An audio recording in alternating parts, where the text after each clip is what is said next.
Madame, Messieurs, bonsoir. Aujourd'hui, nous sommes le 6 mai 2016. Les points qui seront développés par ce journal pour ce soir. Le président provisoire Jocelyn Privé a inauguré le nouveau local du ministère des Travaux publics, Transport et Communication. Le ministre de la Justice et de la Sécurité publique a entamé 2 journées de réflexion sur les problématiques de la justice haïtienne.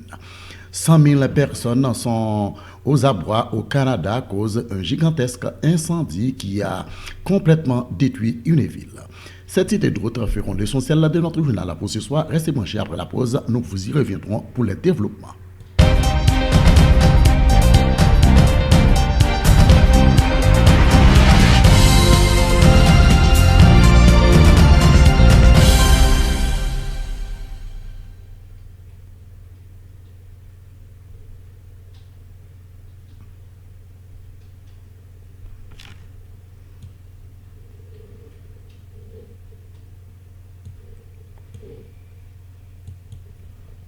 De mes chefs, bonsoir à vous tous.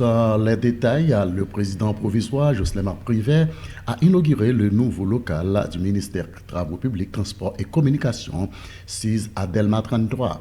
L'inauguration qui a déroulé en présence du Premier ministre Enex Jean-Charles, l'ambassadeur français en Haïti, Madame Elisabeth Béton-Delègue, et des anciens ministres et des anciens secrétaires d'État. Un reportage de la Radio-Télévision nationale d'Haïti.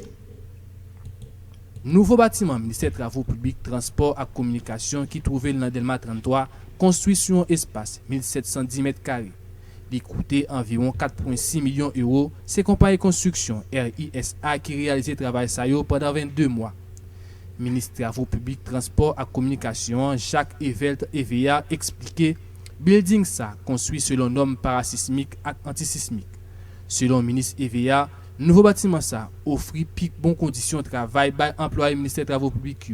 Cet édifice, mesdames et messieurs, symbole d'une renaissance, souligne notre volonté de ne pas céder à l'adversité. Le traumatisme au lendemain du 8 janvier 2010 était grand, mais les employés du MTPDC peuvent être heureux de disposer de ce bâtiment construit selon les normes parasismiques et anticycloniques. Président provisoire Jocelyn Privé remercie les responsables de l'Union européenne pour support ça porté par l'État haïtien. Ils promettent pour garantir une stabilité politique dans le pays pour faciliter plus de coopération entre Haïti et l'autre organisation. Je profite de l'occasion pour formuler sincèrement la promesse que ce ministère, logé dans ce bâtiment combien solennel, sera le siège de rigoureuses décisions infrastructurelles agencées de manière qu'elles répondent aux besoins fréquents de la population, mais qu'ils soient aussi à l'ambiance très productive et sérieuse quant à la qualité des services offerts. Je tiens particulièrement à féliciter le travail du Bureau technique d'évaluation des bâtiments, un travail qui s'étend de l'évaluation des bâtiments affectés par le tremblement de terre jusqu'à l'élaboration d'un guide de réparation.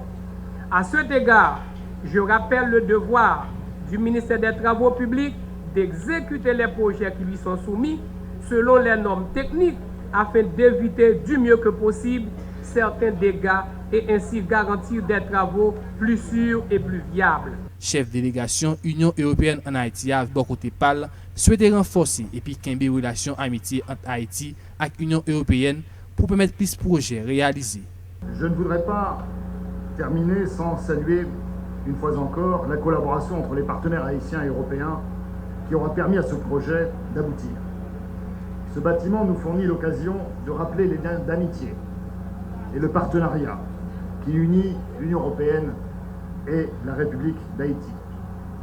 Ces liens que nous serons très heureux de célébrer une nouvelle fois officiellement lundi prochain, qui sera le 9 mai. Le 9 mai, qui est une date symbole, le 9 mai où il y a plus de 60 ans, un certain ministre des Affaires étrangères qui se nommait Robert Schuman posait les fondations de ce qui allait devenir en quelques années la communauté européenne, puis l'Union européenne elle-même. Ancien local ministère des Travaux publics là, a été écrasé dans le tremblement de terre 12 janvier 2010 là. 6 l'année après, employé ministère des Travaux publics, Transport et Communication qui a fonctionné dans le même local avec personnel laboratoire national qui est propre local kounia.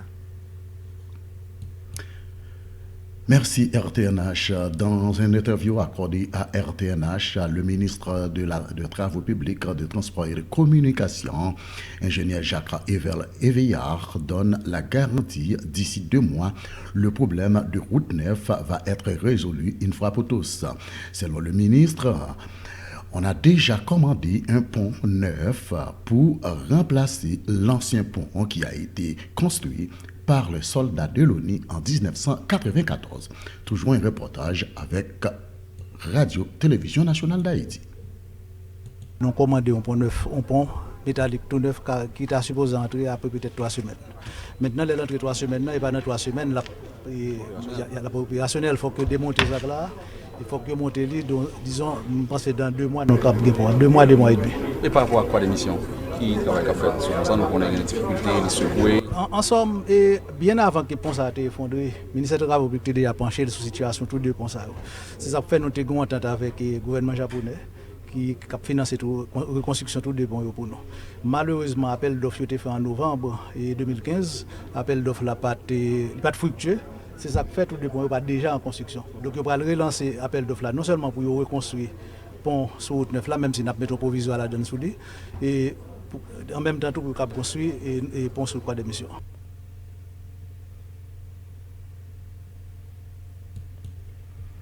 D'autre part, le ministère de la Justice et de la Sécurité publique a entamé 2 jours de réflexion sur le problème qui gère la justice en Haïti, et spécialement le problème des détentions préventives à prolonger. Dans cette occasion, le ministre de la Justice, Maître Camille Junior Edouard, a fait savoir à cet atelier c'est pour améliorer le système de la justice et de trouver des solutions rapides. Un reportage de Radio-Télévision Nationale d'Haïti. C'est environ 72% population carcérale là qui peut jamais présenter devant juge naturel pour décider sous caillou d'après la loi. Ministre Justice et Sécurité publique là, M. Camille Junior Edouard, estimé c'est une injustice grave système nan fait moun sa yo qui compte parfois fait plus temps en prison parce que ça la loi prévoit pour action yo commettre là. Ministre Lancroix, aucun état de droit pas qu'à construire dans un pays les mêmes citoyens yo a victime injustice dans propre système judiciaire la caillou. Il revient au ministère de la Justice et de la Sécurité publique, dont j'ai l'insigne honneur de diriger, d'assumer ses responsabilités et de trouver une solution structurelle à ce mal endémique qui ronge notre système pénal. Planifier avec les doyens et les chefs de parquet les audiences correctionnelles dans la stricte application de la loi du 6 mai 1927 et de la loi de l'Espinasse. À réfléchir sur la question des peines alternatives à la détention préventive. Il me semble qu'il y aurait là une piste importante à suivre. Nous avons, en effet, trop souvent tendance à oublier l'existence d'autres peines de substitution à la privation de liberté. Je dois vous dire, la liberté est la règle, la prison est l'exception. Je suis convaincu que le recours à ces peines alternatives pourrait être beaucoup plus respectueux des droits de la personne humaine et plus bénéfique pour la collectivité. Président provisoire République Jocelyn Privert fait connaître forum ça a exprimé détermination équipe l'a dirigé pour lutter contre détention préventive prolongée qui c'est une violation droit fondamental citoyen yo gagné. Chef l'État a rappelé constitution c'est seul boussole cap guider action gouvernement dans intérêt population haïtienne. Les croix combattre détention préventive prolongée c'est permettre victimes yo rejoindre place yo dans société. Il me plaît cependant, à l'occasion de ce forum, de rappeler que j'ai en maintes occasions pris l'engagement de travailler durant le court mandat qui m'a été confié à ce que l'exécutif joue sa partition pour l'instauration d'une justice forte et équitable et à l'établissement d'un véritable état de droit dans le pays. Cet engagement était d'ailleurs le mien alors que j'étais encore sénateur de la République. Aussitôt le gouvernement que j'ai mis en place, j'ai instruit le ministre de la Justice, M. Camille Junior Edouard, de tout mettre en œuvre pour stopper le délabrement de notre système judiciaire. Le forum de ce matin veut donc exprimer la détermination inébranlable et indéfectible de mon administration à combattre ce fléau que représente la détention préventive prolongée. Qui ne ternit pas, pour reprendre les propres termes du représentant de l'ambassade des États-Unis, la justice, elle ternit aussi l'image du pays, la détention préventive prolongée. Ministre Justice l'a demandé la police pour lui bien monter dossier le lap arrêté yon moun pour reproche. La police a pas arrêté, la justice a plagué a fini. Gadso République lan annoncé mise en place une commission après 2 journées atelier sa yo k'ap gen pour al dans 18 juridictions pays pour garder dossier moun qui dans prison yo. Commission Sato a bien pour réfléchir sur réinsertion post-carcérale prisonnier k'ap libéré yo pour aider yo tourner citoyen honnête qui pral utile société a mais qui pas servi comme entrave pour justice haïtienne nan. Merci RTNH. D'autre part, les membres du syndicat de l'hôpital général ont accusé les médecins résidents de cet hôpital qui sont en grève depuis tantôt 6 semaines. Et selon eux, les syndicalistes, les médecins sont en train de gérer quelque chose par rapport à politique, non pas la santé, que la santé ne doit pas en politique. Un reportage de Radio-Télévision Nationale. Depuis notre entrée, Pakatsa a déjà indiqué qui ensemble service yon moun ap jwenn dans l'hôpital général. Mais ce n'est pas du tout une réalité. Un hôpital général qui déjà sous 6 semaines grève, côté médecins résidents yo a réclamé meilleures conditions de travail. Syndicat personnel santé l'hôpital lan dénonçait attitude médecins résidents grévistes yo estimé qu'après régler les affaires politiques yo pendant moun ap continuer perdre la vie yo pour ceux yo pas ka joindre d'après syndicalistes yo. Parce que nous sous 6e semaine là depuis l'hôpital la fermé là. Nous quoi nous même syndicats nous parler dans télévision, nous parler dans radio, ça pas jamais fait. Imaginez 6e semaine depuis l'hôpital pas fonctionner, moun ap mouri dans choléra, femme enceinte ap mouri, petit bébé ap mouri, grand moun ap mouri, petit moun ap mouri. Matin c'est avec un pile glonanger pour dame enceinte vini là, m'pa connait s'il pas te formé que l'hôpital là pas t'a fonctionner. Li vini là pour diable devant l'hôpital là, li saute tomber le mouri, cause médecin, n'a demandé est-ce que nous besoin santé, nous pas besoin pour bagaille politiser parce que gen propre certains parlementaires qui viennent dans ka faire négociation ensemble avec résidents yo, ensemble avec syndicat SPI pour yo grève là, santé pas qu'à dans politique, santé à éducation pas qu'à dans politique, parce que jodi là, moi m'ka gon ti boutation si malade petit moi prend l'hôpital, mais s'il prend le soir li malade le pays a pas gain urgence le soir, c'est seulement l'hôpital général qui gain urgence. M'après l'en parce que c'est santé nous besoin, santé pas qu'à dans politique. Médecins résidents grévistes dit yo pas décidé mettre un bout dans mouvement grève si là, pendant y a prêté temps autorité dans ministère santé publique yo pour répondre à revendication yo. N'a bataille pour pouvoir assurer une meilleure soins de santé. Nous voyons un message, encore une fois, par MSPP. C'est eux-mêmes qui là, qui pour garantir droit peuple haïtien gagner pour jouer soins de santé. Nous faisons sitting, nous faisons tout ça que nous avons fait. Nous même faisons grève qui sont pas qui plus dur. Malheureusement, ça va dire rien. C'est que de plus en plus, il y a une campagne de désinformation qu'a fait côté apprendre que c'est personnel de santé qui est responsable. Bon, les décès que nous n'avons pas souhaité qui sont arrivés, mais malheureusement qui sont arrivés pendant la grève. Donc, il y a des gens qui commencent à essayer de positionner une partie de la population de façon pour montrer que c'est le personnel de santé qui est de mauvaise foi, qui est responsable en partie de la situation que nous avons vécu de décès qu'a fait pendant nos campagnes. Plusieurs patients fait connaître grève cela vient plus aggraver santé pendant qu'ils n'ont pas qu'à joindre soin. Moun sa yo demandé à l'autorité dans l'État pour jouer une solution nécessaire dans la crise qui a traversé l'hôpital public. Je ne jeune soin, seulement ça fait pour moi, là c'est le poste fait pour moi. On le comme ça, chef qui est en tête ça là, il va faire poste pour ça la ligue, il va faire 3 jours bas je moi.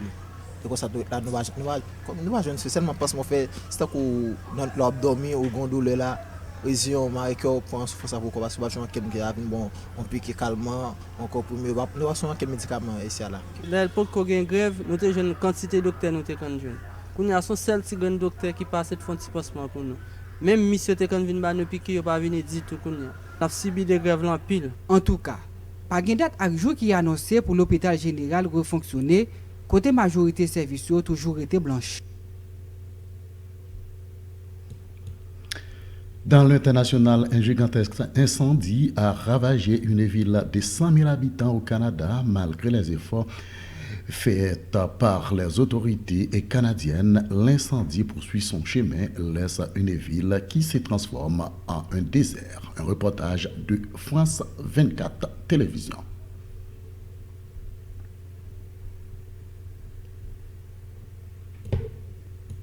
Long de cette route, les flammes atteignent 40 mètres. Malgré l'appui d'hélicoptères, les pompiers ne parviennent pas à contenir le feu et la météo joue contre eux. Nous avons enregistré des vents qui allaient jusqu'à 70 km/h. Ces vents venaient du nord-ouest et ont donc poussé le feu en direction du sud-est. Et maintenant, comme l'a dit le Premier ministre, l'incendie s'étend sur 85 000 hectares. Au cœur de l'incendie, la ville de Fort McMurray, réduite en cendres et vidée de ses habitants. Des quartiers entiers sont détruits. 100 000 personnes trouvent actuellement refuge dans des centres d'évacuation comme celui-ci. Toutes ont quitté leur domicile en catastrophe et ont tout perdu. Il n'y a rien là-bas. Il n'y a plus rien. Il y a beaucoup de maisons détruites. Ça ne va vraiment pas. Il n'y a pas de manuel pour savoir comment échapper à un feu de forêt. Personne ne sait rien. On se dit juste, qu'est-ce qu'on va faire maintenant ? La situation semble hors de contrôle et le moindre coup de vent pourrait piéger d'autres habitants. Les autorités sont prêtes à mobiliser l'armée. La Royal Canadian Air Force est prête à venir en renfort dans la province d'Alberta pour aider à l'évacuation des habitants, assurer le soutien essentiel et acheminer les pompiers et l'équipement vers les régions touchées. L'évolution du brasier est imprévisible et tout le monde a les yeux rivés sur les sites d'exploitation de pétrole bitumineux tout proches. 4 grandes sociétés ont déjà suspendu leur production. Merci à France 24 Télévision. C'est ici que s'achève notre édition pour ce soir. Le rendez-vous est classé pour demain soir. Merci de l'avoir suivi.